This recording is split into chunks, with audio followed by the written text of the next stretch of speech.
It is my opinion that you do not really understand the concept of banking. All the banks are broke.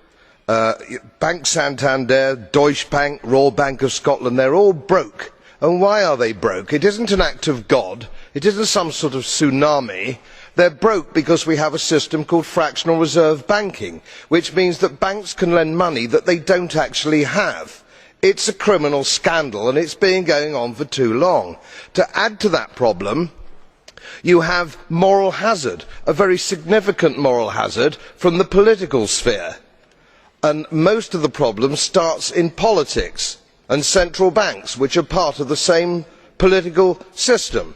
We have counterfeiting, sometimes called quantitative easing, but counterfeiting by any other name. The artificial printing of money, which if any ordinary person did, they'd go to prison for a very long time.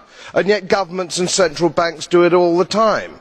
Central banks repress the amount of interest that rates are, so we don't have the real cost of money. And yet we blame the real retail banks for manipulating LIBOR.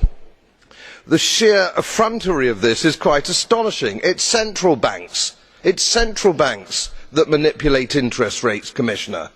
And plus, underneath all this, we talk loosely, in a rather cavalier fashion, do we not, about deposit guarantees.